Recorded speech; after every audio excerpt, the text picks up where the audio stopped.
மேடையில் இருப்பவர்களை எல்லாம் நான் அறிமுகம் பண்ணவில்லை. அவங்க நிறைய அறிமுகமாயிட்டு இன்னும் அறிமுகத்தோடவே வாழ்ந்துட்டு இருக்காங்க. நிறைய வெற்றி படங்களை எடுப்பதற்கு ரொம்ப ஆர்வத்துடன் பார்த்து கொண்டு இருக்கிறார்கள். உங்களை பார்த்து கொண்டு இந்த இடத்துல நம்ம எஸ்ஆர் ராஜன் சார் ஜூது நம்மளை எப்படி சூது பண்ணி கவ்வுது அப்படின்னு ஒரு படம் எடுத்திருக்காரு. அந்த படத்தில் நான் பெங்களூரில் போய் ஒரு 2 நாள் ஷூட்டிங்கில் இருந்தேன். ஆனால் நல்ல டைலாக்லாம் அருமையாக இயக்கி கொண்டு போயிருக்காரு. அதுக்கு எதிரில் உள்ள கேரக்டரை எப்படி நம்ம மயக்கணும், அதன் பிறகு மனோபாலா சார்கிட்ட எப்படி டைலாக் டெலிவரி பண்ணி பேசணும், எல்லாம் ஒன்று விடாத கவனித்து அருமையாக இயக்கியிருக்காரு. இந்த கதையை மக்கள் மத்தியில் கொண்டு போகும்போது எப்படி வெற்றி பெறணும்னு டைலாக்லாம் ரொம்ப ரூமில் போட்டு சிந்திச்சு யோசனை பண்ணி ஒன்று ஒன்றா எழுதியிருக்காரு.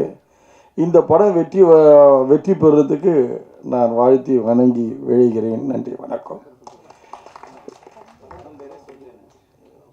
இமெயில் அவர் பாருங்க, பாலாஜி எப்படியெல்லாம் டெஸ்ட் பண்ணுறாரு பாருங்க. அங்கே வெளியில் இயற்கை சீற்றம் காத்துட்டு இருக்குது. திடீர்னு சொல்லுவாங்க வானம் கிழிஞ்சிச்சு, மேகம்லாம் கிழிஞ்சி போச்சு, தப்ப தப்பன்னு தண்ணி கொட்டிச்சுன்னுவாங்க. அதனால் கொஞ்சம் சீக்கிரமாக முடிச்சுக்கோங்கன்னு வேறு சொல்லியிருக்காங்க. அப்படி இருந்தும் பாலாஜி மீண்டும் வளர்த்துட்டு இருக்கிறார். நன்றி, வணக்கம். அனைவருக்கும் மனமார்ந்த வணக்கங்கள். இப்போ தான் நேரில் பல பேரை சந்திக்கிறேன். ஸோ ஒரு வாரம் தாமதம் இருந்தாலும் அனைவருக்கும் இனிய ஆங்கில புத்தாண்டு நல்வாழ்த்துக்கள். Wishing you all very happy healthy 2024. And ஆரோக்கியமாக இருக்கணும். அப்போ தான் வாழ்க்கையில் இருக்கிற மகிழ்ச்சியும் சந்தோஷத்தையும் நம்ம கொண்டாட முடியும். And also advance wishes for thy திருநாள், ஃபார் கம்மிங் பொங்கல். மேடையில் அமர்ந்த பெரியவர்களுக்கும் இன்ஸ்பிரேஷன்ஸ்க்கும் நண்பர்களுக்கும் அருள்தாஸ் அண்ணன். ஆனால் நான் மனோர்னா உங்களோட மிகப்பெரிய ஃபேன். எனக்கு நான் வீட்டிலலாம் அந்த மாதிரி பேசுகிறப்ப என்ன ஒரு மாதிரி உங்களை இமிட்டேட் பண்ணுவேன். ரொம்ப மகிழ்ச்சி உங்களை இன்றைக்கி நேரில் சந்திச்சதில். To all the other seniors, thanks to Komal, Sanoj, to seniors like Bhagyaraj sir, Rajan sir, and to everybody on stage. And இங்கே பயந்துட்டு இருந்தோம் ஒரு விதத்தில் மழை கொட்டிட போதோன்னு. அதையும் தாண்டி இந்த விழாவில் ஊக்கம் கொடுக்க வந்த அத்தனை நல்ல உள்ளங்களுக்கும், ப்ரெஸ் அண்ட் மீடியா ஃப்ரெட்டர்னிட்டி, பத்திரிகையாளர்கள், ஊடக நண்பர்கள், எக்ஸ்டெண்டட் ஃபேமிலி எல்லாருக்குமே மனமார்ந்த நன்றி. And getting into email, எனக்கு இந்த ப்ராஜெக்ட் எஸ்ஆர் ராஜன் சார் அறிமுகப்படுத்தினது was one mister Sai Mora. அவருக்கும் இந்த தருணத்தில் I need to say thank you. இந்த படத்தோட பேக் போன், அஸ்திவாரம் எல்லாமே is one person called SR Rajan. Madhu sir in fact பேசும்போது எல்லாம் கஷ்டங்கள் தாண்டி தனிமரமாக நின்னார்னு சொன்னார். இதோட வேறு, இந்த மரத்தோட வேறு, இமெயிலுங்கிற இந்த மரத்தோட வேறு அவர் தான். What I like about Rajan sir is அவருக்கு சினிமா புதுசு. நான் ஃபஸ்ட் டைம் அவரை சந்திக்கும் போது இந்த கதையை நரேட் பண்ணார். கதையில் actually twist and turns, as the title suggest, இமெயில்னால் ஆன்லைன் கேமிங், அதோட அடிக்ஷன், அதோட பாதிப்பு மூலமாக நம்ம எப்படி எந்த அளவுக்கு பாதுகாப்பாக இருக்கணும், அது மூலமாக என்ன நடக்குதுங்கிற விஷயத்தை தாண்டி ஒரு அழகான ஸ்க்ரீன் பிளே, ரொம்ப கமர்ஷியலி வயபிளாக அவர் டிசைன் பண்ணியிருந்தார். ஒருத்தரோட படைப்பில் இந்த லெவலுக்கு script wise, screen play wise, content எப்படிடா ஒருத்தர் சிந்திச்சார்னு பிரமித்தேன். And what I liked about him is சினிமாவை நேசிக்கிறவர். இந்த ஐடியா இருக்குது, இதை எப்படியாச்சும் ஸ்க்ரீனில் பிரதிபலிக்கிறதுக்கு நல்ல எனர்ஜிஸ் ஒன்று சேரணும். அதுக்காக சரி இந்த ஆக்டர்ஸ் இது தமிழ் கன்னடா பைலிங்குலாக பண்ணலான்னு இங்கேருந்து நம்ம இமெயிலில் ஒரு ரொம்ப அழகான ஃபீமேல் இருக்காங்க, who is not part of the on the dais today, Ragini Dwivedi. அவங்களுக்கு it was lovely to work with her as well. ரொம்ப ப்ரொஃபஷ்னலாக இருந்தாங்க. அண்ட் சினிமாட்டோகிராஃபர், எடிட்டர், இந்த மியூசிக் டைரக்டர், பேக்ரவுண்ட் ஸ்கோருக்கும் ஆக்சுவல் சாங்ஸ்க்கும் ஜுபின் சரும் ஒரு அவினாஷ் கவாஸ்கர், இப்படி நல்ல எனர்ஜிஸ் எல்லாம் ஒன்று சேர்த்துக்கிட்டாரு. ஃபைட் சீக்வன்சஸ் எல்லாம் பீர் மாஸ்டர்னு ஒருத்தர் பண்ணியிருந்தார். ஃபைட்டுக்கு ரெஃபரன்சஸ் எல்லாம் பார்க்கும்போது ஐ ஃபெல்ட் இந்த ஜாக்கி சான் படங்களோ இல்லை குங்ஃபூ சார்ந்த படங்களோட ரெஃபரன்சஸ் எல்லாம் எடுத்தாங்க. இதெல்லாம் எப்படிடா நம்ம ரெப்ளிகேட் பண்ண போகிறோன்னு தோணிட்டு இருந்துச்சு. அப்போ பீர் மாஸ்டர்னு ஒருத்தர் நேபாளிலேருந்து வந்தார். கோமல் ரொம்ப அழகாக சொன்னாங்க, காது கிழிஞ்சு போச்சு, அதுக்குன்னு வாழ்த்துக்கள்னு அவங்க சொல்லலை. But sweet of thanks to mention that. But I think அந்த வழியெல்லாம் இது கடவுள் நகரத்தில் திரையில் படம் கரை சேர்ந்து ப்ராப்பராக சேர்றப்ப அந்த வழியெல்லாம் தெரியாது. ராஜன் சரோட இந்த துணிச்சலுக்கு அவருக்கு மனமார்ந்த வாழ்த்துக்கள். I wish him all the best. Because இந்த படத்தின் மூலமாக நிறைய கற்றுக்கிட்டு இருந்திருப்பார் உறுதியாக. நம்ம எடுக்க போகிற கண்டென்ட்டை நேர்த்தியாக எடுக்க முடிஞ்சிச்சா, எல்லா எனர்ஜி சரியாக வந்துச்சா, நிறைய ஏரியாஸில் ஏமாற்றங்கள் எல்லாமும் அவருக்கு அனுபவிச்சார். பட் ஐ திங்க் ஒரு பக்கபலமாக எஸ்ஆர் ஃபிலிம் ஃபேக்ட்ரின்னு ஒரு பேனரும் எஸ்ஆர் ராஜன் ஒரு டைரக்டரை அறிமுகப்படுத்துறதுக்கு இந்த என்டையர் அனுபவம் ஒரு பியூட்டிஃபுல்லான தருணமாக அமைஞ்சிருக்கு. I wish him all the very best. And email இனிமேல் உங்கள் கையில். ஸோ ப்ளீஸ் உங்களோட அன்பு ஆதரவு என்றென்றும் தேவை. Please keep supporting us and thank you so much for being here. ரொம்ப நாள் கழித்து உங்கள் எல்லாரையும் சந்திக்கிறதுல வந்து ரொம்ப சந்தோஷம். அதுவும் இந்த புத்தாண்டு ஆரம்பித்து இந்த ஆப்பர்ச்சுனிட்டி எனக்கு இங்கே கிடச்சிது to come for this event. அது முக்கியமாக உங்களை சந்திக்கிறதுக்காகவே நான் வந்தேன். அண்ட் மேடையில் இருக்கிற எல்லாருக்கும் வணக்கம். Email, it's a very current trending title. The title itself ஒரு பெரிய ஈர்ப்பு கண்டிப்பாக இருக்குது. எல்லாருக்குமே இமெயில்னால் என்னன்னு தெரியும். அது தெரியாத குழந்தை கூட இருக்காது. அந்த அளவுக்கு வந்து இமெயில் அப்படிங்கிறது வந்து ஒரு வெரி எப்படி சொல்கிறது, ரொம்ப கேட்சி டைட்டில்னு கண்டிப்பாக சொல்லலாம். கண்டிப்பாக அது something to do with internet and something to do with you know there is ஒரு கதை கண்டிப்பாக இருக்குது, கண்டென்ட் இருக்குது அப்படிங்கிறது தெரியுது. இவங்க SR film factory, SR Rajan அவர்கள் வந்து இந்த படம் வந்து எழுதி இயக்கியிருக்காங்க. Sounds like there is a lot of content and technicians and artist பேசுகிறத வச்சு பார்க்கும்போது something to do with gaming அப்படின்றது தெரியுது. இந்த கேம்னாலே பிரச்சனை தான். அது எந்த பிக் பாஸ் கேமாக இருந்தாலும் சரி, அது வந்து ஃபோனில் இருக்கிற கேமாக இருந்தாலும் சரி, it definitely has something to do with mind game இருக்கும். கண்டிப்பாக அது எந்த கேமாக இருந்தாலும் அந்த மைண்டு அதில் இன்வால்வ் ஆகும். ஸோ அந்த மைண்டுங்கிறது வந்து அவ்வளோ ட்ரிக்கியான ஒரு விஷயம். அந்த மைண்ட் நம்ம வந்து என்னதான் கேமுக்குள்ளே போனாலும் நம்மளோட மைண்டை வந்து ரொம்ப ரொம்ப ப்ரொடெக்டடாக வைக்கணும். அது எந்த கேமாக இருந்தாலும் சரி, லைஃப்லேயும் சரி, நம்மளோட மைண்டை நம்ம தான் ப்ரொடெக்ட் பண்ணிக்கணும். அது இந்த காலத்து ஜென்ரேஷனில் வந்து ரொம்ப கம்மியாக இருக்குது. ஏன்னா சின்ன பிறந்த குழந்தைக்கு கையில் கூட கூட ஐபேடை கொடுத்துட்றாங்க, ஃபோனை கொடுத்துட்றாங்க. அதுங்களுக்கு எல்லாமே தெரியுது. சின்ன குழந்தை அவங்களுக்கு ஒன்றும் தெரியாதுன்ற காலம்லாம் போயிடுச்சு. So they know more than us. போய் எல்லாத்தையும் ஓப்பன் பண்ணுறது கொள்வது. My kids also use to be. என்னோட குட்டி பொண்ணு ஜெயாலாம் வந்து பார்த்திங்கன்னா 2-3 வயசில் ஃபோன் உள்ள போய் அந்த ஆப்பிளில் போய் பே பண்ணிடும். மாதம் வந்து பில்லு வரும்போது மட்டும் ஒரு 99 ருபீஸ் போயிட்டே இருக்கும். என்னடா இந்த 99 ருபீஸ்னால் ஏதோ ஒரு கேமுக்கு போய் போட்டுட்டு அது மந்த்லி ரிப்பீட் ஆகிட்டே இருக்குது. 2 வயசு 3 வயசு. So kids are very smart. But அங்கே தான் நம்ம கற்றுக்கணும் தட் கிட்ஸுக்கு எவ்வளோ எக்ஸ்போஸ் பண்ணணும், எதில் எக்ஸ்போஸ் பண்ணணும், அவங்களுக்கு நல்லது கெட்டது கண்டிப்பாக சொல்லி கொடுக்கணும் அப்படிங்கிறது. இந்த படத்தில் வந்து அந்த மாதிரி something to do with game and getting addicted and அதனால் வந்து ஒரு சில ப்ராப்ளம்ஸ் அப்படிங்கிறது. நிறைய ஆக்ஷன் இருக்குது படத்தில், நிறைய பெண்கள் ஆக்ஷன் பண்ணியிருக்காங்க. ஸோ தட் இஸ் சம்திங் புதுசாக இருந்தது பார்க்கும்போது. அண்ட் ரிச்சாக எடுத்திருக்காங்க. சாங்ஸ் எல்லாம் நல்லா இருக்குது, ரிச்சாக நல்ல locations and all that. So கண்டிப்பாக இதில் வந்து ஒரு படம் எடுத்து இன்றைக்கி வந்து இந்த ஸ்டேஜ் வரைக்கும் வர்றது எவ்வளோ பெரிய விஷயன்றது நம்ம எல்லாருக்குமே தெரியும். ஸோ இந்த அளவுக்கு வந்து அவங்க ஒரு ப்ரெஸ் மீட் வச்சு ஒரு பெரிய விஷயம் பண்ணுறாங்க. ஸோ ஆல்வேஸ் நீங்கள் ப்ரெஸ் மீடியா வந்து சொல்லவே வேண்டாம், நீங்கள் எப்போவுமே சப்போர்ட் பண்ணுவீங்க. அது எந்த படமாக இருந்தாலும் நீங்கள் வந்து மக்கள்கிட்ட கொண்டு போய் சேர்ப்பீங்க. பட் மக்களும் வந்து எஃபர்ட் எடுத்து, ஏன்னா இந்த மாதிரி சின்ன படங்கள் நியூ கமர்ஸ் வச்சு எடுக்கும்போது தியேட்டருக்கு போய் பார்க்குறதுக்கான எஃபர்ட் கண்டிப்பாக எடுக்கணும். அது வந்து இந்த ட்ரெய்லர்லாம் பார்க்கும்போது தே ஷுட் கெட். பட் இந்த subject sounds interesting. So hopefully with உங்கள் சப்போர்ட் இந்த படம் வந்து மக்களிடையில் வந்து ஒரு நல்ல ஒரு ரிவ்யூஸ் வரணும். And I wish the team and S.R. Rajan and all the actors and technicians all the best. And கண்டிப்பாக இந்த மாதிரி படங்களுக்கு சப்போர்ட் பண்ணுங்கள் as always. Thank you very much. Thank you. நேற்று இல்லை இன்று இல்லை என்றுமே சின்ன பட்ஜெட் படங்களுக்கும் அதன் தயாரிப்பாளர்களுக்கும் அரணாய் விளங்கும் தயாரிப்பாளரும் விநியோகஸ்தர் சங்க தலைவருமான கே ராஜன் அவர்களை பேச அழைக்கிறேன்.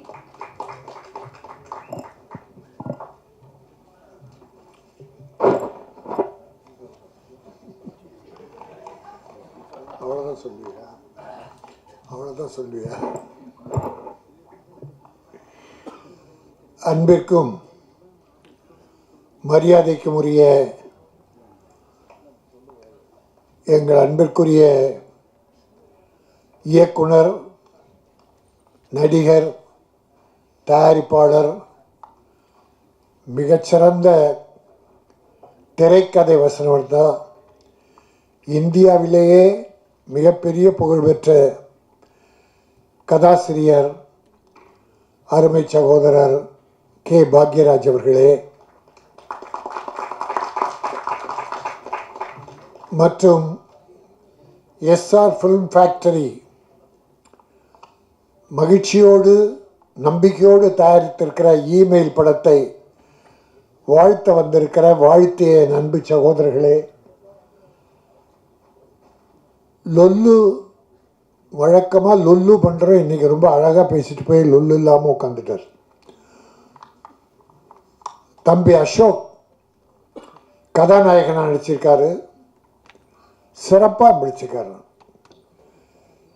எஸ்ஆர் ஃபிலிம்ஸ் ஃபேக்டரியுடைய உரிமையாளரும் கதை, திரைக்கதை, வசனம், தயாரிப்பு, இயக்கம் போன்ற எல்லா அமைப்புகளும் ஏற்று மன துணிச்சலோடு இந்த படத்தை மிக அற்புதமாக இயக்கியிருக்கிறார்.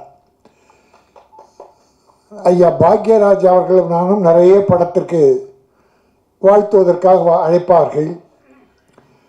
அப்படித்தான் அருமை தம்பி சக்தி சரவணன் இங்கே அழைத்தார்.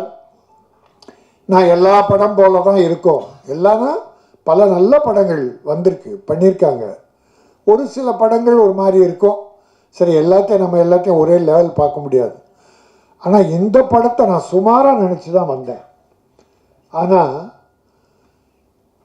ரொம்ப அற்புதமாக, இது ஒரு சின்ன படம்னு சொல்லவே முடியாது. சின்ன படமே இல்லை, நல்ல படம். செலவுகள் பண்ணியிருக்காங்க, ரிச்சாக பண்ணியிருக்காங்க. ஒரு மசாலா படம் குஜாலா இருக்குது. மசாலா தான் அது தேவை அதுக்குன்னு ஒரு ஆடியன்ஸ் இருக்காங்க. அது குஜால், அதையும் சேர்த்துருக்காரு. ஃபைட் பியூட்டிஃபுல், அருமை. ஒரு லேடியை வச்சு பண்ணியிருக்காரு. அந்த லேடி எங்கே ஓடி போச்சா? ஹீரோயினியா? இனி வரவே கூடாது, தமிழ் சினிமா பக்கம் வரவே கூடாது. யார் ஒருவர் மரியாதை கொடுத்து படத்தில் போட்டு நடிக்க வைக்கிறீங்களோ அவங்க ப்ரொடியூசருக்கு மரியாதை கொடுத்து அந்த ப்ரொமோஷனுக்கு வரணும்.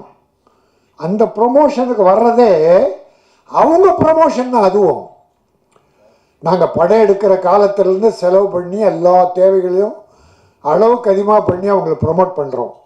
நடிக்கிறாங்க, நம்ம இல்லைன்னு சொல்லலை. நடிக்க தெரியாதவங்களுக்கு இயக்குனர் கற்றுக் கொடுக்குறார். குழந்தை கற்றுக் கொடுக்குற மாதிரி, ஒரு களிமண்ணை பொம்மை பிடிக்கிற மாதிரி இயக்குனர்கள் பல நடிகர்களை உருவாக்குறாங்க. உருவாக்கி வந்த பிறகு படம் வெற்றி பெற்ற யார்கிட்ட போகிறாங்க? ஹீரோ ஹீரோயின்கிட்ட. இதோ மரியாதை கொடுத்து தம்பி அசோக் வந்து உட்கார்ந்துட்டுருக்கான். வராமல் இருந்திருக்கலாம். ஆனால் இன்றைக்கி ப்ரொடியூசருக்கும் தனக்கும் நாம் நடிச்சிருக்கோம், வரணும், கலந்துக்கணும். நம்ம ஹீரோயினுக்கு சிலர் மரியாதை கொடுக்குறாங்க. நம்ம எல்லாரையும் குறை சொல்லலை. ஆனால் மரியாதை கொடுக்காது. ஒருவேளை அவங்க வெளியூர் ஷூட்டிங்கில் இருக்கலாம். சிலர் அப்படி அவங்கக்கிட்ட தேதியை கேட்காம நம்ம ஒரு தேதியை வச்சுட்டு அந்த நாளில் வாங்கினா வெளி ஷூட்டிங் தான் வர முடியாது. அவங்கள நாம் மன்னிச்சிடலாம்.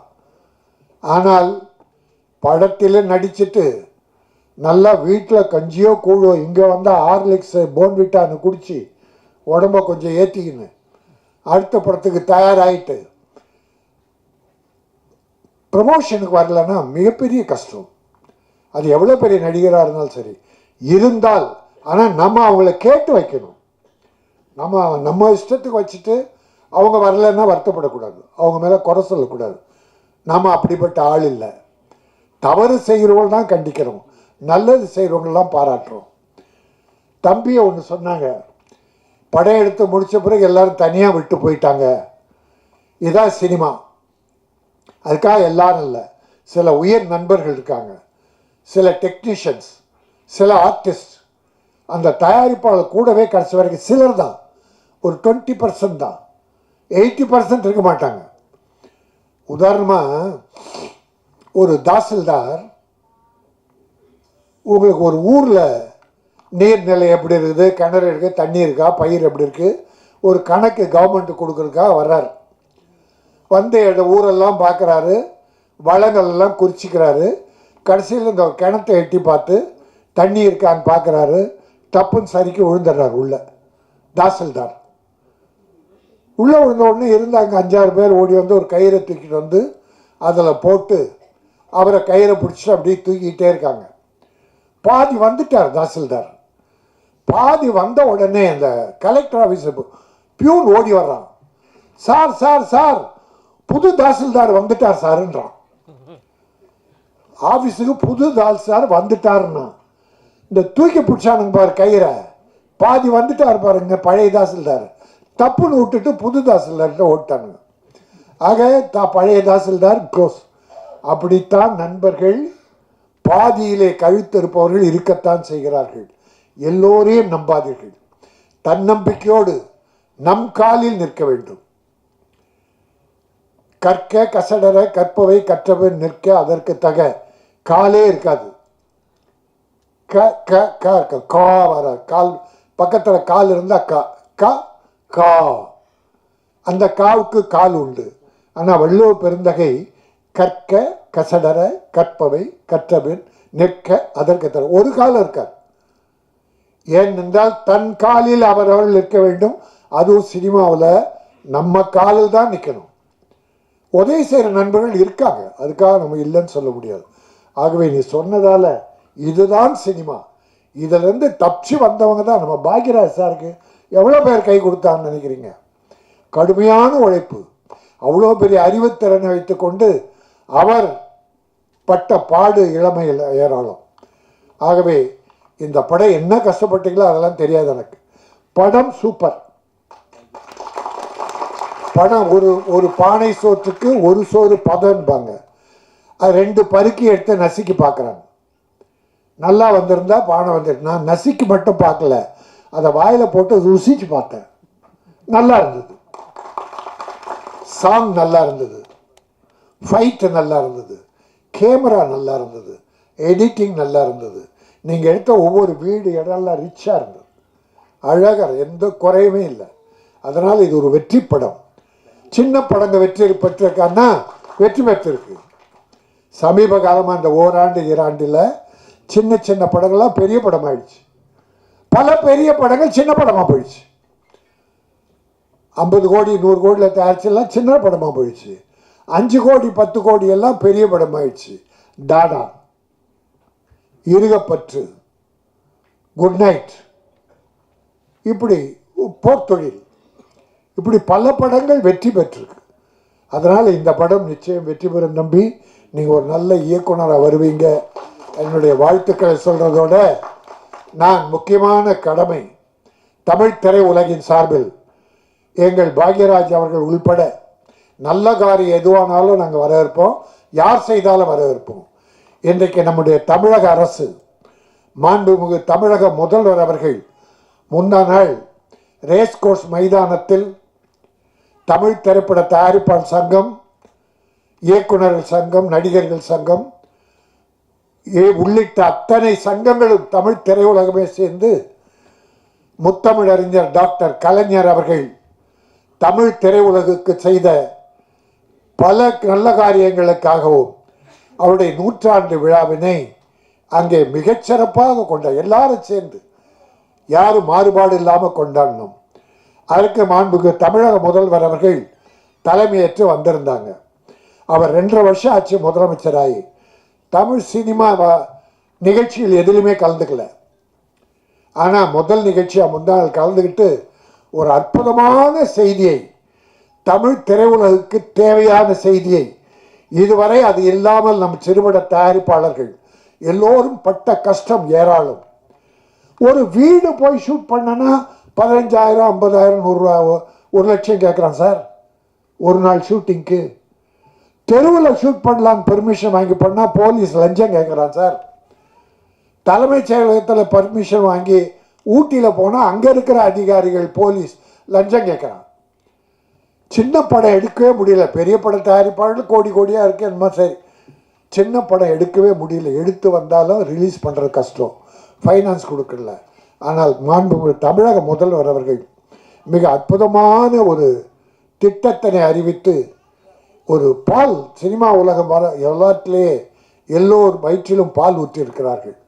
பூந்தமல்லியில் 140 ஏக்கரில் 500 கோடி ரூபாய் செலவு திட்டத்தில் ஒரு அற்புதமான ஃபிலிம் சிட்டி ஒன்றை உருவாக்குவதற்கு அறிவிப்பை வெளியிட்டிருக்கிறார்கள். இது அவர் மைண்டில் பல காலமாக இருந்திருக்கு. நான் போன வருஷம் அவரை வெயிட் பண்ணும்போது நான் ஒரு பெட்டிஷன் கொடுத்தேன். டாக்டர் கலைஞர்கிட்டே நான் ஒரு பெட்டிஷன் கொடுத்தேன். ராமோஜிராவ் ஃபிலிம் சிட்டி மாதிரி தமிழகத்தில் அந்த இதை மூடிட்டாங்க, நம்ம தரமணி அந்த ஃபிலிம் சிட்டியை மூடிட்டதால் நான் அப்போ தான் ஒரு லெட்ரு கொடுத்து, இல்லை இங்கே தமிழ்நாட்டுக்கு வேணும், சிறுபட தயாரிப்பாளர்கள் பாண்டிச்சேரிக்கு போகிறாங்க, பெரிய படங்கள்லாம் ஹைதராபாத் போகிறாங்க, இல்லை பாம்பேயில் ஷூட் பண்ணுறாங்க. பல பெரிய படங்கள், பெரிய ஹீரோக்கள் படங்கள்லாம் பாம்பேயில் ஷூட் பண்ணாங்க. பொன்னியின் செல்வன் போல விஜய் படம் வாரிசு, அப்புறம் அஜித் படம் எல்லாம் ஹைதராபாத். அப்போனா இங்கே இருக்க தொழிலாளி கதி என்ன? இங்கத்து தமிழ் பணம் பூரா அங்கே போனால் தமிழ்நாட்டின் வரவு என்ன, வருவாய் என்ன? அந்த வருத்தத்தில் நான் ஒரு லெட்டர் கொடுத்தேன். அது பல பேர் எல்லாருமே ஒரு வேண்டுகோளாக வச்சாங்க. அதை விட உதயநிதி ஸ்டாலின், அமைச்சர் உதயநிதி ஸ்டாலின் ரொம்ப காலமாக இருந்தது, நான் அவரோடு பேசியிருக்கேன். நம்முடைய முதலமைச்சருக்கும் அந்த எண்ணம் இருந்திருக்கு. அதையெல்லாம் ஒன்று சேர்த்து ஒரு அற்புதமான திட்டமாக தயாரித்து முந்தா நாள் அறிவிச்சிருக்கார். இப்போது சார் பாக்யராஜ் சார் தெரியும், ஒரு பங்களாவில் ஷூட் பண்ணால் ஒரு நாளைக்கு 1 லட்சம் வாடகை. அதுவும் டைம் சொல்கிறாங்க, காலைல 7லேருந்து நைட்டு 9 வரைக்கும் தான் 1 லட்சம். அதுக்கு மேலே போனால் வாடகை தனி. ஒரு சின்ன படம் எடுக்கலான்னு ஒரு குடிசை வீட்டுக்கு போனால் அவன் 10,000 கேட்குறான்.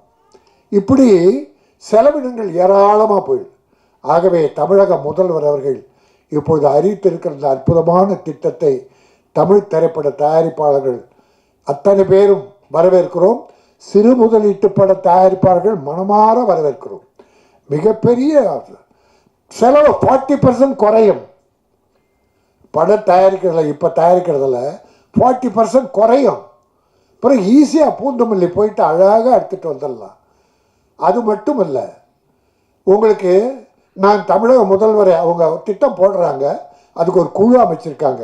நான் என் சார்பில் வேண்டிக் கொள்வது, இங்கே அறிவிச்சிட்டிங்க, அந்த இடத்துல முதல்ல சிறுபட தயாரிப்பாளர்களுக்கு தேவையான படமெடுப்புக்கு தேவையான வீடு, கோயில், panchayat, police station, hospital, court, கிராமப்புறம், நகரப்புறம், இதை முதல்ல வடிவமைச்சு செய்ய ஆரம்பிச்சுட்டு ஒரு 6 மாதத்தில் 1 வருஷத்தில் பண்ணால் நம்ம சிறுபட தயாரிப்பாளர் அத்தனை பேரும் பெரும் பலன் அடைவார்கள். பெரிய படங்களுக்கு செட்டுக்கிட்டெல்லாம் அப்புறம் போடுங்க, அவங்க எப்போ ஒன்றா எடுத்துக்குவாங்க, அதுவும் ரெடி ஆகும். ஆக அந்த 140 ஏக்கரில் 500 கோடியில் ஒரு திரைப்பட நகர் உருவாகும் என்று மாண்புமிகு தமிழக முதல்வர்கள் அறிவித்தது தமிழ் திரையுலகத்தையே இன்பத்தில் மகிழ்ச்சியில் ஆழ்த்தியிருக்கிறது. நான் ஒரு வேண்டுகோளை கூட வச்சுருக்கேன், தமிழ் சினிமாவுக்கு கலைஞர் எல்லா முதலமைச்சரும் நல்லா பண்ணியிருக்காங்க, நம்ம யாரையும் குறை சொல்ல. ஆனால் எல்லாரை விட டாக்டர் கலைஞர் மிக அதிகமாக பண்ணியிருக்கார். முதல்ல 3 லட்ச ரூபா மானியம் அறிவித்ததே கலைஞர் தான். அதுக்கு பிறகு அந்த அம்மா 5 லட்சம், பிறகு இவர் 7 லட்சம் ஆக்கினார். ஆக்கி எல்லா பெரிய படங்களுக்கெல்லாம் கொடுத்தார். அதை ஒரு 8 வருஷம் கொடுக்காம விட்டாங்க. இப்போ இந்த முதல்வர் மானியத்தை கொடுக்குறார், அறிவித்து படமெல்லாம் பார்த்துக்கிட்டு இருக்காங்க. ஆக டாக்டர் கலைஞர் வழியில் நமது முதலமைச்சர் மு க ஸ்டாலின் அவர்கள் தமிழ் திரையுலகை காப்பாற்ற இருக்கிறார்கள். சென்ற 5 ஆண்டுகள் அல்லது 10 ஆண்டுகளாகவே தமிழ் சினிமாவுக்கு சிறு முதலீட்டு பட தயாரிப்பாளர்களுக்கு பெரிய சோதனைகள், வேதனைகள், நட்டங்கள், கஷ்டங்கள். ஆனால் இந்த திரைப்பட நகர் உருவாகிவிட்டால் நிச்சயமாக ஒரு 40% சிரமம் குறையும், செலவு குறையும். அப்படிப்பட்ட திரைப்பட நகருக்கு டாக்டர் கலைஞர் திரைப்பட நகர் என்று பெயர் வைக்க வேண்டும் என்று நான் பணிவோடு முதல்வரை வேண்டி கேட்டுக்கொள்கிறேன். இந்த படம் இமெயில் நான் ஒரு போராட்டமே நடத்தினேன்.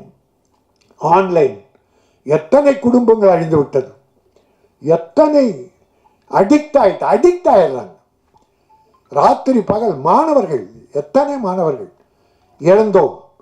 ஆக அதை தமிழக அரசு ஒரு தீர்மானம் சட்டமன்றத்தில் ஆன்லைன் தடை சட்டம் கொண்டு வந்து ஆளுநருக்கு அனுப்புனா அது அவர் சரியான கவனத்தை செலுத்தாமல் பண்ணி அப்புறம் அது கோர்ட்லேயும் அது தோல்வி அடைஞ்சிச்சு. ஆனால் உயிர் இழக்கிற, பொருள் நஷ்டம் எடுக்கிற, குடும்பத்தை கெடுக்கிற ஆன்லைன் டிக்கெட்டுக்கு என்ன சட்டம், தடை சட்டம்? உயிரை விட என்ன இருக்குது? ஆகவே அப்படிப்பட்ட விஞ்ஞான வளர்ச்சி வேண்டும். ஆனால் அந்த விஞ்ஞான வளர்ச்சி உயிர் பறிப்பதாக, குடும்பங்களை அழிப்பதாக இருக்கக்கூடாது என்பதான் வேண்டுகோள். இந்த இமெயில் படத்தின் மூலமாக ஒரு கிரைம், ஒரு த்ரில்லர், பல குடும்பங்களை கெட்டு போகிற விஷயங்களை சொல்லி அப்படி வேண்டாம், நல்வழிப்படுத்துகிற ஒரு படமாக அமைந்திருக்கும் என சொல்லி இயக்குனர் தயாரிப்பாளர் எஸ்ஆர் ராஜன் அவர்களை இந்த கே ராஜன் வாழ்த்துகிறேன். வாழ்க வெல்க. நன்றி, வணக்கம். ஒரு கவர்மெண்ட்டில் ஒரு திட்டம் அப்படின்னு சொன்னால் அவர் எப்பவுமே பேசுறதுல கான்ட்ரவர்சி வரும், அது ஒரு இது வரும். ஆனால் பாராட்டுறதுலேயும் மனசார பாராட்டுறதுங்கிறது இருக்க, அதுதான் அவருடைய கிரேட்னஸ். எவ்வளோக்கு எவ்வளோ கோபமாக திட்டுறாரோ அவ்வளோக்கு எவ்வளோ அவர் நல்ல விஷயமா இருந்தால் மனசார பாராட்டிக்குவார். ஸோ இன்றைக்கி சினிமாவில் எல்லாரும் எவ்வளோ சிரமப்பட்டுட்டு இருக்காங்க என்ன அப்படிங்கிறத அடிக்கடி எல்லா மேடையிலையும் சிறு தயாரிப்பாளர்களுக்காக குரல் கொடுத்து பேசிகிட்டு இருக்கிறது அவர். இப்போ இவர் பாலாஜி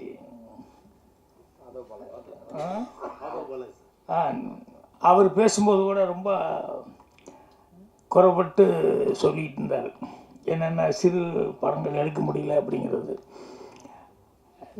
இதுக்கெல்லாம் எனக்கு தெரிஞ்சு ராஜன் சார் நிறையா எந்த ஸ்டேஜாக இருந்தாலும் அந்த ஸ்டேஜில் நிறைய தடவை சொல்லிகிட்டு இருக்காங்க. அதே மாதிரி இதே ஸ்டேஜில் நானே கூட அந்த சின்ன படங்களுக்கு கவர்மெண்ட்டு கண்டிப்பாக ஒரு காம்ப்ளெக்ஸில் 4 தேட்டர் இருக்குன்னா ஒரு தேட்டர் கண்டிப்பாக சின்ன படங்களுக்கு கொடுக்கணும்னு ஒரு சட்டம் கொண்டு வரணும்னு பல தடவை சொல்லியாச்சு. இந்த சின்ன படங்கள் எப்படி வரும்? ஸ்க்ரீனுக்கு வந்தால் தானே ஜனங்க பார்த்து அதுக்கப்புறம் அப்ரிஷியேட் பண்ணுவாங்க. ஸ்க்ரீனே கிடைக்கல அப்படின்னு சொல்லும்போது எப்படி பண்ண முடியும்?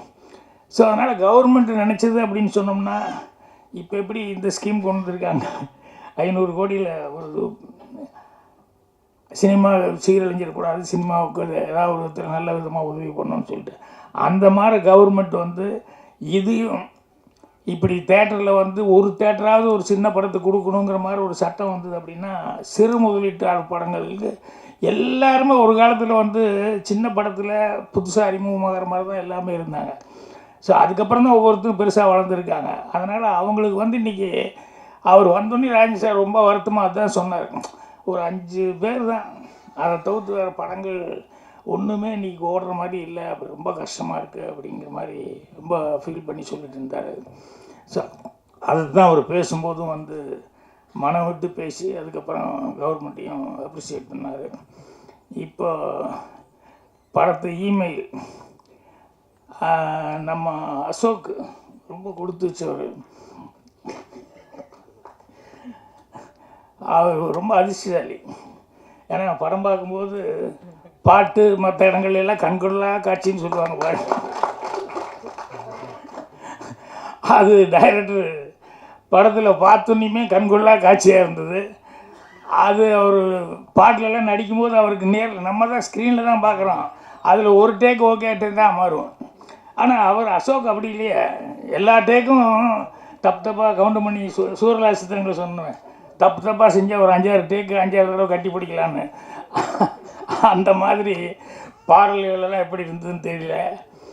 ஸோ அவர் இதுக்கு முன்னால் இப்போ தான் ஒரு படம் ஆர் யூ ஓகே பேபி, அதில் பிரமாமாக டான்ஸ் ஆடிந்தார். அதில் ரெண்டும் இருந்தது. அந்த ஒரே பாட்டில் ஒரு டான்ஸ்லேயே பரதநாட்டியமும் அதுவும் இருந்தது, மாடர்னுமாகவும் இருந்தது. ஸோ இதில் என்னென்னா ஸ்பெஷலாக இதில் அவர் ராஜன் சார் குறிப்பிட்ட மாதிரி ஃபைட்டு ரொம்ப நல்லா பண்ணியிருக்காரு. யார் ஸ்டண்ட் மாஸ்டர் தெரியல. ஸோ அந்த ஸ்டண்ட் மாஸ்டர், கேமராமேனு இவங்களெல்லாம் அவர் ராஜன் சார் டைரக்டர் வந்து நல்லா யூஸ் பண்ணியிருக்காரு. அவரெல்லாம் தனியாக விட்டுட்டாங்க அப்படிங்கிற மாதிரி சொல்கிறாங்க. அது எல்லாத்துக்கும் வர்ற சோதனை தான். யாருக்கு அது சோதனை வந்தால் தான் நல்லது. சோதனை வராமல் வந்து சுவை இருக்காது, வெறும் இது சாதனையும் படைக்க முடியாது. அதனால் அது விட்டுட்டு போனாங்க அப்படிங்கிறதல்ல, ஃபைனலாக நீங்கள் என்ன கொடுக்குறீங்க அப்படிங்கிறது தான். அது எல்லாருமே இப்போ ராஜன் சார் சொன்னார், ஃபைனல் அவுட்புட்டு எல்லோரும் ரிச்சாக வந்திருக்கு, இத்தனை லொக்கேஷனில் போய் எடுத்திருக்காங்க அப்படிங்கிற மாதிரி ரொம்ப படத்தை பற்றி சிறப்பாக சொன்னாங்க. ஸோ வரும்போது யோசனை பண்ணிட்டு வந்து இந்த இமெயிலுங்கிறது வந்து இதை கண்டுபிடிச்சதே ஒரு இந்தியன் தான், சிவா ஐயாத்துறை. ஸோ அவர்னால தான் வந்து அந்த இமெயில்னால தான் இந்த அட்டு அப்படின்னு சொல்லி போடுவோம் இல்லையே போட்டு, அது வந்து இதில் தான் இமெயிலுன்னு தான் ஃபெமிலியர் ஆச்சு. அப்புறம் எனக்கு தெரிஞ்ச என்னென்னா, இந்த இமெயில் வந்ததில் வந்து நிறைய பேர் வந்து, அதாவது இயற்கை வளம் இருக்கே, மரங்களை பாதுகாப்போம் அப்படின்னு சொல்கிறது, அது இந்த இமெயில் வந்ததுனால அதுக்கு நிறையா பாதுகாப்பு. என்னென்னா, பேப்பரில் தான் எல்லாம் எழுதிக்கிட்டு இருந்தோம், அந்த பேப்பருக்காக மரத்தை பூரா வெட்டிக்கிட்டு உட்காந்துருந்தாங்க. இப்போ இந்த இமெயில் வந்ததுலேருந்து அந்த மரங்கள் வெட்டுறது பாதுகாக்கப்பட்டது. அது ஒரு சந்தோஷப்பட வேண்டிய சமாச்சாரம். அதை விட இன்னும் ரொம்ப சந்தோஷப்பட வேண்டிய சமாச்சாரம் என்னென்னா, இந்த நிறைய இளைஞர்கள் செருப்படியிலேருந்து தப்பிச்சுக்கிறதுக்கான ஒரு வாய்ப்பு இந்த இமெயில் மூலமாக கிடச்சிது. ஏன்னா முன்னால் ஒரு பொண்ணுக்கிட்ட வந்து ஏதாவது பேசி ஒரு லெட்டர் கொடுத்தான்னு வைங்களேன், உடனே காலில் இருக்கிறது கழட்டிடுமா அப்படிங்கிற மாதிரி கழட்டிடுவாங்க சில நேரங்களில் கூட. இப்போ இந்த இமெயில் அது இல்லை பாருங்கள், போய் நேரில் எல்லாம் முரளி மாற பின்னாலேயே சுற்றிட்டு இருக்கணுங்கிற அவசியமே இல்லை. இல்லை, என்ன வேணுமோ இமெயிலில் வந்து ஈஸியாக அவங்கக்கிட்ட நம்ம மனசில் இருக்கிறத அப்படியே எக்ஸ்போஸ் பண்ணிடலாம். அது வந்து இதுக்கு லவ்வுக்காகங்கிறது மட்டுமல்ல, சில பெரிய மனிதர்களிடம் மரியாதை காரணமாக நம்மளால் சொல்ல முடியாமல் இருக்க சில விஷயங்கள் சொல்லும்போது வாய் வராது, தடுமாற்றமாகி போகும். இந்த இமெயில் அப்படி இல்லை, இதில் வந்து எந்த தடுமாற்றம் இல்லாமல் நம்ம என்ன நினைக்கிறோமோ அதை அப்படியே எக்ஸ்போஸ் பண்ணிடலாம். ஸோ அந்த மாதிரி பல உதவிகள் இருக்குது. ஆனால் இதில் போடும்போது ஒன்று போட்டிருந்தாங்க, என்னென்னா இமெயில் என்னென்னலாம் மோசடி நடக்குது அப்படின்னு சொல்லிட்டு. எல்லாத்துலேயும் தான் பாசிட்டிவும் இருக்கும், அதே மாதிரி நெகட்டிவும் இருக்கும். அதனால் எது விஞ்ஞான கண்டுபிடிப்பு வந்தாலும் அதில் ஏதாவது ஒரு பாசிட்டிவ் இருந்தாங்கன்னா இன்னொரு நெகட்டிவும் ஒரு சைடு இருக்கத்தான் செய்யும். ஸோ அதனால் அதில் இந்த மோசடி அப்படின்னு சொல்லும்போது, நாட்டில் சினிமாவில் அதில் தான் ஆன்லைனில் தான் மோசடிங்கிறது இல்லை. ராஜன் சார் பேசும்போது கரெக்டாக கவனிச்சுக்கிட்டே இருந்தீங்கன்னா தெரிஞ்சிருக்கும் நாட்டில் லைசன்ஸோடு எவ்வளோ மோசடி நடந்துருக்குன்னு. ஏன்னா நம்ம வாங்கியிருப்போம், பர்மிஷன் வாங்கிட்டு போயிருப்போம், ஆனால் அவங்க காசு கேட்பான்.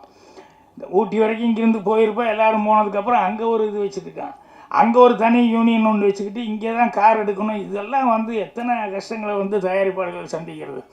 ஸோ அந்த மாதிரி நிறையா அந்த மாதிரி தப்புகள் தவறுகள் நாட்டில் அந்த மாதிரி மோசடிகள் கண்ணுக்கு தெரிஞ்ச நிறைய நடக்குது. என்னென்னா ஒவ்வொருத்தரும் அவன் ஃபீல் பண்ணணும், அவங்கவுங்க தனி மனிதன் வந்து நம்ம தனி மனிதன் அல்ல அப்படின்னு சொல்லி ஃபீல் பண்ணால் தான் அந்த மோசடிங்கிறது நிற்கும். நம்ம செய்கிறது ஒவ்வொன்றும் வந்து நம்ம ஒருவனை மட்டும் போகிறதில்ல அப்படின்ட்டு. ஏன்னா ஒரு உதாரணத்துக்கு ஒரு இன்சிடெண்ட்டு, பாரிஸிலிருந்து லண்டன் போகிறதுக்காக, இல்லை லண்டன் டு பாரிஸ் போகிறதுக்கு ஹூவர் கிராஃப்டில் போனோம்னா நிறையா அது கொஞ்சம் வித்தியாசமாக இருக்குது. அது தண்ணியிலையும் இல்லை, நான் சொல்கிறது ரொம்ப வருஷத்துக்கு முன்னால் ஃபேமிலியோடு போயிருந்தப்போ, தண்ணியிலேயே இது பண்ணாமல் அப்படியே மேலாலேயே போகும் அப்படின்னு சொல்லிட்டு அது கொஞ்சம் நல்லா இருக்கும் அப்படின்னு சொன்னாங்கன்ட்டு. ஆனால் அங்கே போய் இறங்கினதுக்கப்புறம் பாரிஸ் போகிறதுக்கு வந்து கிட்டத்தட்ட 3 hours ட்ரெயினில் இது பஸ்ஸில் தான் போக வேண்டியிருக்கும். அதனால் ஃப்ளைட்டில் போனோம்னா 3/4 மணி நேரம் 1 மணி நேரத்தில் போயிடலாம். பட் இதில் போயிட்டு அதுக்கப்புறம் பஸ்ஸில் போகணும். ஆனால் சைட் சீயிங் நல்லா இருக்கும்போது அதை ப்ரிப்பேர் பண்ண, ஆனால் குழந்தைகளுக்கெல்லாம் நம்மளும் சைட் சீயிங் பார்த்துக்கிட்டே போகிறோம் அப்படின்னு சொல்லிட்டு. ஆனால் அங்கே போய் ஹோவர் கிராஃப்டில் இறங்கணுன்னே பஸ்ஸில் தான் போய் ஆகணும் அப்படின்னு சொல்லி, அப்புறம் பஸ்ஸில் எல்லாம் ஆல்ரெடி டிக்கெட் ரிசர்வ் பண்ணியிருந்தோம், பஸ்ஸில் ஏறிட்டோம். ஏறினதுக்கப்புறம் வந்து பஸ்ஸு புறப்படுற நேரம், அப்போ திடீர்னு தடன்னு கதவை தட்டி திறந்தா ஒரு இங்கிலீஷ் லேடி, யாரோ ஒருத்தி, எந்த நாட்டுக்காரியே தெரியல, உள்ளே வந்தால் கண்டக்டர் வந்து ஸ்டாப் பண்ணிட்டான். சாரி அப்படின்ட்டு. என்னென்னா, இல்லை டிக்கெட்டு ஃபுல்லாகிடுச்சு, சீட் இல்லை, அதனால் உட்கார முடியாது, சாரின்னு. அந்த அம்மா வந்து ரொம்ப கெஞ்சுறாங்க. என்னென்னா இவங்க வந்து பாரிஸ் போய் வேற ஒரு ஃப்ளைட்டு பிடிச்சி அவங்க வேறு நாட்டுக்கு போகணும்.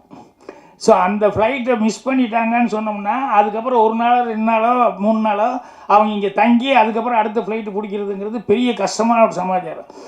அந்த அம்மா அழுகிற மாதிரி ஆகிட்டாங்க, கெஞ்சுறாங்க. ஆனால் இவன் இந்த கண்டக்டர் ஒத்துக்க மாட்டேன். எனக்கு வேலை போயிடும், ஏன்னா சீட்டு இல்லாமல் நான் வந்து ஒரு ஆளை நான் நின்றுட்டு வர்றேங்கிறேன், அப்படி நிற்க வச்சேன்னு சொன்னோம்னா என்ன வழியில் பிடிச்சிட்டாங்கன்னா என் வேலை போயிடும், ஐ எம் ஸோ சாரி அப்படிங்கிற அந்த அம்மா கெஞ்சுறாங்க. ஏன்னா இது ஃப்ளைட் விட்டுட்டா எனக்கு அவ்வளோ கஷ்டம் அவ்வளோ கஷ்டம் அப்படின்ட்டு. அவன் சீட் இல்லாமல் நான் வந்து முடியவே முடியாது அப்படின்னு எல்லோரும் வேடிக்கை பார்த்துட்ருக்கோம். அப்புறம் டிரைவர் அவன் கண்டக்டர்கிட்ட கேட்டேன், சீட்டு தான் பிரச்சனையா? ஆமாங்க, சீட்டு இல்லாமல் அவன் நின்றுட்டு வந்தான்னா யாரோ பார்த்தான்னா வழியில் தெரியும், பிடிச்சிக்குவான், அதனால் நான் கஷ்டம் அப்படிங்கிற மாதிரி சொன்னேன். இப்போ நான் என் பொண்ணு வந்து 6 வயசு அம்முலு, நான் அதுக்கு சீட்டு டிக்கெட்டு வாங்கியிருந்தேன்.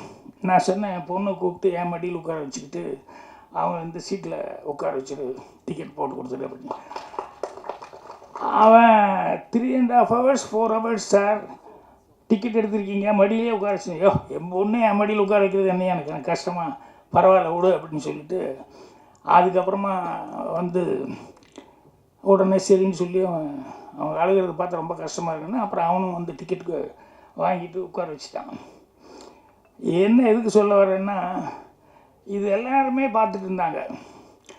அதுக்கப்புறம் வந்து வண்டி மூவ் ஆகும்போது ஒரு லேடி பக்கத்தில் உட்காந்துருந்த ஒரு இங்கிலீஷ்கார லேடி என்னை பார்த்துக்கிட்டே இருந்துட்டு அப்படியே பார்த்து மெல்ல, ஆர் யூ ஃப்ரம் இந்தியா அப்படின்னா. எனக்கு அப்படி ஒரு சந்தோஷமாக இருந்தது. என்னென்னா நம்ம நாட்டுக்கு நம்ம சின்ன வேலை தான் செஞ்சோம், ஆனால் ஆர் யூ ஃப்ரம் இந்தியா அப்படின்னு சொல்லிட்டு அந்த அம்மா வந்து கேட்குறாங்க அப்படின்னா, அப்போ இந்தியாவில் இருக்கிற இந்தியன்ஸ் எவ்வளோ மரியாதைக்குரியவர்களாக இருப்பாங்கன்னு அந்த அம்மா நினச்சிருப்பாங்க அப்படின்ட்டு அவ்வளோ ஒரு சந்தோஷமாக இருந்தது. அதனால் மனிதர்கள் யாருமே வந்து தனி மனிதர்களே கிடையாது. நம்மளை நம்பி நம்ம வீடு இருக்கிற மாதிரி நம்மளுக்கு நம்ம ஊர் பேர் காப்பாற்ற வேண்டியிருக்குது, அதுக்கப்புறம் நம்ம டிஸ்ட்ரிக்ட் பேரை காப்பாற்ற வேண்டியிருக்குது, அப்புறம் தமிழ்நாடுனா தமிழ்நாடை காப்பாற்ற வேண்டியிருக்குது, அதுக்கப்புறம் இந்தியாவினுடைய இது காப்பாற்ற, அந்த மாதிரி ஒவ்வொன்றும் ஒவ்வொரு தனி மனிதனும் வந்து கடமைங்கிறது அப்படி ஒன்று இருக்குது. அந்த கடமை வந்தது அப்படின்னு சொன்னோம்னா இந்த மோசடி அப்படிங்கிறது வந்து வர்றதுக்கான வாய்ப்புகள் அப்போ தான் குறையும்.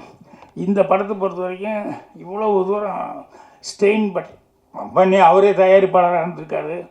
ஸோ அவர் தயாரிப்பாளராக இருந்துட்டு அப்புறம் சொன்ன மாதிரி எல்லாருமே வந்து கடைசியில் ஒவ்வொருத்தராக மிஸ் பண்ணிகிட்டே போனாங்கன்ட்டு. ஆனால் எல்லாத்தையும் தாண்டி இன்றைக்கி வந்து இசை விழா வந்து பிரமாதமாக சிறப்பாக நடத்திட்டார். படமும் வந்து அது நான் சொன்ன சமாச்சாரங்கள் அது வந்து பாட்டுக்காகவும் அது ராஜன் சார் கரெக்டாக சொன்னார், குஜாலா அப்படின்னு சொல்லிட்டு சிலதெல்லாம் படங்களுக்கு தேவை, பாட்டுக்கு தேவை அப்படிங்கிறதுக்காக வந்து பண்ணிடுவாங்க. ஆனால் அதில் ஒரு மெசேஜ் கொடுத்துருக்காங்க, இதில் எத்தனை பேர் இதாக இருக்காங்கன்னு சொல்லிட்டு ஒரு மெசேஜுக்காக தான் இந்த படம் எடுத்திருக்காரு அப்படின்னு சொல்லும்போது கண்டிப்பாக படம் பார்க்கணுங்கிற மாதிரி ட்ரெய்லர் பார்க்குற எல்லாத்துக்குமே அந்த ஃபீலிங் வரும். அதனால் அவருடைய மெசேஜ் நல்லா இருந்ததுன்னா கண்டிப்பாக பத்திரிகைகள் எல்லாமே பாராட்டி எழுதுவாங்க. அப்படி பாராட்டி எழுதும்போது ஜனங்ககிட்டையும் ஒரு நல்ல அப்ரிசியேஷன் கிடைக்கும், படமும் சக்ஸஸ் ஆகிற சான்ஸ் இருக்குது. இது எல்லாத்துக்கும் மேலே தேட்டர் கிடைக்கணும், அதுதான் ரொம்ப முக்கியம். தேட்டர் கண்டிப்பாக கிடைக்கணும். பட் இந்த படத்தை பொறுத்த வரைக்கும் மது கொஞ்சம் சில விஷயங்கள் எல்லாம் கரெக்டாக நல்லா கூர்ந்து கவனிப்பாப்புல. அதனால் மது மாதிரி ஆட்கள் வந்து எப்படியும் தேட்டர்களை வந்து பிடிச்சிடுவாங்க, தேட்டர்லாம் பிடிச்சி கண்டிப்பாக ரிலீஸ் ஆகிறதுக்கு ஹெல்ப் பண்ணிடுவாங்க. ஸோ படம் நல்லபடியாக சக்ஸஸ் ஆகணும் அப்படின்னு சொல்லி என்னுடைய மனமார்ந்த வாழ்த்துக்கள் தெரியும். வணக்கம், வந்துருக்கிற ப்ரெஸ் மீடியாவுக்கும் எல்லாருக்கும் என்னுடைய மனமார்ந்த நன்றியை தெரிவிச்சுக்கிறேன். இப்போ என்னென்னு பார்த்தீங்கன்னா, நிறைய பேர் பார்த்தீங்கன்னா புதுசாக வர டைரக்டர்லாம் வந்து ரொம்ப கஷ்டப்பட்டு படம் எடுக்கிறாங்க. ஆனால் வந்து இன்றைக்கி பார்த்தீங்கன்னா அவங்களுக்கு அது சரியான ஒரு இது கிடைக்கிறது கிடையாது. இன்றைக்கி பார்த்தீங்கன்னா எல்லாமே பார்த்தீங்கன்னா ஒரு சங்கம் மூலிமா போனாலும் எல்லாமே வந்து இவ்வளோ தான் இது பண்ணணும் அது பண்ணுறாங்க. பெரிய படத்துக்கும் அதுதான் பண்ணுறாங்க, சின்ன படத்துக்கும் அதுதான் பண்ணுறாங்க. ஆனால் இன்றைக்கி ஒரு தேட்டர் கிடைக்கிறது, ஒரு புது படம் எடுத்து தேட்டர் கிடைக்கிறது ரொம்ப ப்ராப்ளமாக இருக்குது. புதுசாக வர டேரக்டர்லாம் பார்த்தீங்கன்னா ரொம்ப கஷ்டப்படுறாங்க. அதேமாரி புதுசாக வர ஹீரோக்களும் சரி இன்றைக்கி சொல்கிறாங்க சங்கத்தில் வந்து நம்ம மெம்பர் ஆகணுன்றாங்க. நம்ம மெம்பர் ஆனாலும் சரி என்னை வந்து ஒதுக்கி தான் பார்க்குறாங்க. என்னுடைய முதல் படம் மெய்ப்படத்தை எடுத்தேன், படம் நல்லா இருந்துச்சு, ஆனால் வந்து எனக்கு சரியான தேட்டர் கிடைக்கல. அதே மாதிரி இன்றைக்கி வந்து ஒரு ப்ரொடியூசர் டைரக்டராக இருக்கார். இன்றைக்கி வந்து நீங்கள் இருக்கிற எல்லா புது ஆர்டிஸ்ட்டை வச்சு நிறைய பேரை வச்சு பண்ணியிருக்காரு. அது கூட நான் கூட கேட்டேன், சார் நாங்களாம் எடுத்தோம் சார், என்னால் ஒன்றுமே ஜெயிக்க முடியல, எங்களோட படம் தோல்வி தான் போய் சேர்ந்துச்சு. ஏன்னா கதை நல்லா இருக்குது, ஆனால் சேர்ந்த இடம் சரியாக போய் சேரலை, தேட்டர்ஸ் கிடைக்கல, எங்களுக்கு வந்து ப்ரொமோஷன் சரியாக பண்ண முடியல, எங்களை எங்கே போனால் ஒதுக்கப்பட்டாங்க, இதெல்லாம் சொன்னேன். அவர் ஒரே வார்த்தை சொன்னார், என்னுடைய கதை மேலே எனக்கு நம்பிக்கை இருக்குது, என்னோட கதை மேலே நம்பிக்கை இருக்குது, ரொம்ப சூப்பராக வந்துடும் அப்படின்னாரு. அதே மாதிரி பார்த்தீங்கன்னா படம் ரொம்ப சூப்பராக வந்திருக்கு. ரொம்ப நன்றியை தெரிவிச்சுக்கிறேன். எனக்கு இந்த படத்தில் வாய்ப்பு கொடுத்த எஸ்ஆர் சாருக்கு மனமார்ந்த நன்றி. நீங்கள் தான் வந்து இவங்களை வந்து கொண்டு போய் சேர்க்கணும். நீங்கள் வரங்க எந்த அளவுக்கு கொண்டு போய் சேர்க்குறீங்கன்னு தெரியல. பெரிய ஹீரோக்கள் பண்ணாலும் பெரிய டைரக்ட் பண்ணால் அதை பார்த்தீங்கன்னா நீ யூடியூப் தட்டினா நிறைய வந்துக்கினே இருக்குது. ஆனால் இன்றைக்கி எல்லாமே நாங்கள் பண்ணுறோம், ஆனால் எங்களுக்கு வந்து சரியாக போய் சேர மாட்டுது. அதுக்கு வந்து நீங்கள் சேர்க்க வேண்டிய பொறுப்பு உங்கள் கையில் தான் இருக்குது. அதில் வந்து இந்த படம் வந்து ரொம்ப நல்லா வந்திருக்கு. இதை மக்கள் வந்து தியேட்டரில் போய் பார்க்கணும், நல்லா சப்போர்ட் பண்ணணும் அப்படின்னு நான் விரும்பி கேட்டுக்கிறேன். என்னன்னு கேட்டால் நிறைய தோல்விகளெல்லாம் நிறைய சந்திக்க முடிய மாட்டுது. இந்த ஒரு ப்ரொடியூசர், இந்த டைரக்டர் நீங்கள் ஜெயிச்சாருன்னு வச்சுங்களேன், அடுத்து கண்டிப்பாக புதுசாக வர நிறைய பேருக்கு வாய்ப்பு கொடுப்பாங்க. இந்த படத்தை பார்த்துருப்பீங்க, 2-3 பேர் தான் வந்து ஃபேமிலியானவங்க, மற்ற எல்லாமே புதுசு. அவர் கதையை நம்பி எடுத்திருக்காரு, கதை அந்த அளவுக்கு வந்திருக்கு. இந்த படம் வெற்றி அடைய வைக்கிறது உங்கள் கையில் தான் இருக்குது அப்படி சொல்லி நன்றி, வணக்கம். நான் வனிதா ஸ்ரீ. ஃபஸ்ட்டு படம் எனக்கு இமெயில். என்ன நிறையா புதுமுகங்களை அறிமுகப்படுத்தின மாதிரி என்னையும் அறிமுகப்படுத்தியிருக்காரு சார். மனோபலா சார் கூட சேர்ந்து ஒரு நல்ல ஒரு சஃப்ரியான்ற ஒரு கேரக்டர் நான் நல்லா பண்ணியிருக்கேன்னு நினைக்கிறேன் சார். எனக்கு இந்த வாய்ப்பை கொடுத்த ராஜன் சாருக்கு எனக்கு நான் எவ்வளோ நன்றி சொன்னாலும் அது மிகையாகாது. கண்டிப்பாக நான் இந்த படம் தான் எனக்கு ஃபஸ்ட்டு ஒரு டர்னிங் பாயிண்ட்டாக இருக்கும்னு நான் நினைக்கிறேன். ஸோ எனக்கு என்ன பேசணுன்னு தெரியல, ஏன்னா எனக்கு இதான் ஃபஸ்ட்டு மேடையே. ஸோ இந்த மேடையில் எனக்கும் மரியாதை கொடுத்து சார் எனக்கு பேச சொல்லியிருக்காரு. ஸோ எல்லாருக்கும் ரொம்ப நன்றி. கண்டிப்பாக நீங்கள் சப்போர்ட் பண்ணுங்கள். எல்லாருமே பார்க்க வேண்டிய ஒரு படம் தான் இமெயில். ஏன்னா இப்போ இருக்கிற எல்லாருக்குமே இந்த ஒரு கேம்னால் எவ்வளோ ப்ராப்ளமை ஃபேஸ் பண்ணிகிட்ருக்கோம். நல்லதும் இருக்குது, கெட்டதும் இருக்குது. பட் ஆனால் எல்லாரும் எப்படி இந்த கேம்குள்ளே போய் எவ்வளோ கஷ்டப்படுறாங்க, அந்த மாதிரி தான் இதுவும் கதை சொல்கிறேன்ல சார். ஸோ பாருங்கள், எல்லாருக்கும் பிடிக்கும். இனிமேல் எல்லாமே கேம் விஷயத்தில் சேஃபாக இருப்பாங்க. ஸோ இந்த படம் அது தான் அழகாக இருக்கீங்க நீங்கள். உருண்டு தான் எனக்கு பயமாக இருக்குது. அக்காவும் நானும் ஒரு படம் இப்போ முடிச்சிருக்கோம், கடைசி தோட்டான ஒரு படம். ஸோ அதில் பாதி பயம் போயிடுச்சு, இப்போ சிரிச்சோன்னே மொத்த பயமும் போயிடுச்சு. ஆக்சுவலாக வந்து இமெயில் படம் வந்து எனக்கு 2வது படம். நான் ஒரு யூடியூபர், ஆரஞ்சு மிட்டாய்ன்ற யூடியூப் சேனல் வச்சுருக்கேன். ஸோ என்னை கூப்பிட்டு வாய்ப்பு கொடுத்தது வந்து நம்ம ராஜன் சார். ஆக்சுவலாக வந்து இந்த படத்தை வந்து எஸ்ஆர் ராஜன் சார் தான் டைரக்ஷன் பண்ணார் அப்படின்னு நினச்சிட்டு இருக்கீங்க, அது சுத்த பொய். ஏன்னா அவர் டைரக்ஷன் பண்ணது பார்த்திங்கன்னா ஒரு சின்ன குழந்தை. ஏன்னா அவர் அப்படி தான் இருப்பார். எல்லாருக்கும் எப்படி அப்ரோச் பண்ணணும், ஒருத்தர் வந்து நம்ம நம்பி நடிக்க வந்திருக்காங்க அப்படின்னா அவங்களை எப்படி அப்ரோச் பண்ணணும், அவங்களுக்கு தேவையான ஃபுட்டு, தேவையான ரூம்பு, தேவையான பணம், ஸோ அது இல்லாமல் அவங்க தேவையான வாய்ப்பு, ஒருத்தர் வந்து எப்படி கரெக்டாக யூஸ் பண்ணி இந்த பையனுக்கு இதை வரும், இவனை இப்படி தான் கொண்டு வரணும்னு சொல்லி தோளில் தட்டி கொடுத்து வேலை வாங்கின டைரக்டர்ஸில் ராஜன் சார் வந்து ஃபஸ்ட்டு. அது ஃபஸ்ட் சொல்ல முடியாது, அதாவது அவரும் ஒருத்தர். ஸோ அவர் ஃபஸ்ட்டு படம் அப்படின்றது வந்து எனக்கு நம்பவே முடியல. நான் போய் டேரக்டர் நிறைய படம் பண்ணியிருப்பாரு, நான் வேலை பயங்கரமாக வாங்குறாருப்பா, கரெக்டாக யூஸ் பண்ணுறாரு அப்படின்னு சொன்னேன். ஆனால் அவர் ஃபஸ்ட்டு படம்னு சொன்னாங்க. படம் ரொம்ப அழகாக வந்திருக்கு. யூடியூப் பற்றி தான், அதாவது யூடியூப்பில் வந்து நிறைய கேம்லாம் பார்ப்பீங்க, கேங்லிங் கேம்லாம் பார்ப்பீங்க.